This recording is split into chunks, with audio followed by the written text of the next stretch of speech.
আপনারা দেখেছেন যে এই সমস্ত বিষয়ে সরকার অনেক সমালোচনা সত্ত্বেও তারা অনেক কাজ করেছে। বেগম খালেদা জিয়ার মুক্তি থেকে শুরু করে প্রায় সকল রাজনৈতিক দলের বড় বড় নেতারা সবাই জেল থেকে বেরিয়ে আসছে। আমরাও জেলে ছিলাম, আমরাও জেল থেকে মুক্তি পেয়েছি। অনেকের মামলা ছিল, মামলা প্রত্যাহার হয়েছে। তারেক রহমানের কয়েক শত মামলা ছিল। বিএনপির, জামাতের, বিভিন্ন দলের নেতাদের শত শত মামলা ছিল। শত শত মামলা প্রত্যাহার হয়েছে। হাজার হাজার মানুষ চাকরিতে বঞ্চিত ছিল, তাদেরকে পুনর্বাসন করা হয়েছে। এরপরে আমরাও সরকারকে দাবি জানিয়েছি, ঠিক আছে, এবার আপনাদেরকেও একটা রোডম্যাপ দিতে হবে। তো আপনারা দেখেছেন ইলেকশন ঈদের আগের দিন অন্তর্বর্তীকালীন সরকারের প্রধান প্রফেসর ডক্টর ইউনূস সাহেব একটা রোডম্যাপ দিয়েছেন। উনি বলেছেন যে এপ্রিল মাসে প্রথম ভাগে একটা নির্বাচন আমাদের দেশে হবে, নির্বাচন কমিশন এই জন্য যাতে ঘোষণা দেয়। এর বাইরে উনি আরো অনেকগুলো কথা বলেছেন। উনি বলেছেন যে আমাদের যেই সংস্কারের যে জায়গাগুলো আছে, কোন মন্ত্রণালয় কতগুলো সংস্কার করেছে, এগুলোর একটা ছোট বর্ণনা উনি দিয়েছেন। উনি একটা হিসাব দিয়েছেন, 5টা মন্ত্রণালয় প্রায় 48,000 কোটি টাকা, যেগুলো চুরি করার জন্য এই বাজেটে রাখা হয়েছিল, সেগুলা উনি সেখান থেকে বাঁচিয়ে আমাদের জ্বালানি খাতে যে ঋণ ছিল সেই ঋণটা পরিশোধ করার ব্যবস্থা করেছেন।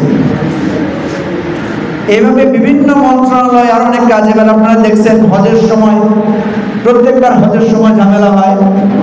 এবার হজের সময় সবচেয়ে কম ঝামেলা হয়েছে এবং এমন কোনো অভিযোগ আমরা এখন পর্যন্ত পাই। আমি জাতীয় রাজনীতির কিছু কথা বলবো, তারপর আমার ফেনীর জনগণ এবং বিশেষ করে কাজীরবাগের ভাই বোনদের উদ্দেশ্যে যারা আজকে আসছেন তাদের উদ্দেশ্যে কিছু কথা বলবো।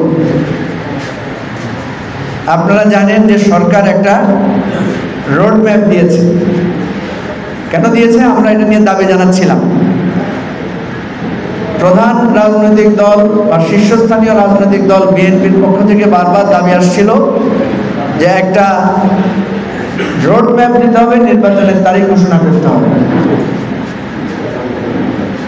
প্রথম যখন বিএনপি এই দাবি জানিয়েছে, আমরা তখন বলেছিলাম যে এই সরকারের সামনে অনেক কাজ, এখনই নির্বাচনের রোডম্যাপ দেওয়াটার চাইতেও গুরুত্বপূর্ণ হচ্ছে আমার দেশের আইন শৃঙ্খলা পরিস্থিতি উন্নত করা, আমার দেশের যে সমস্ত দুর্নীতি হয়েছে, যেভাবে মানুষ বঞ্চিত হয়েছে, ক্ষতিগ্রস্ত হয়েছে, ক্ষতিগ্রস্ত মানুষদেরকে আগে পুনর্বাসন করা, যারা নানাভাবে নিপীড়িত হয়েছে, মামলা মোকদ্দমা জর্জরিত হয়েছে, তাদেরকে জেল থেকে মুক্ত করা, মামলা প্রত্যাহার করা, এগুলোকে আমরা বলেছিলাম যে প্রথম প্রায়োরিটি দিতে হবে।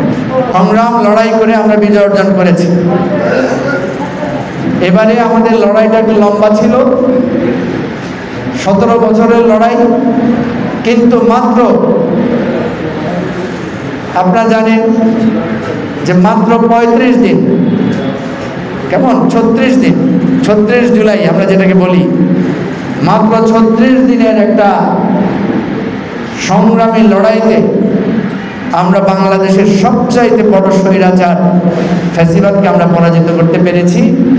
যদিও আমাদের অনেক রক্ত, অনেক প্রাণ আমাদেরকে বিসর্জন দিতে হয়েছে। এখানে যেহেতু সাংবাদিক ভাইরা আছেন,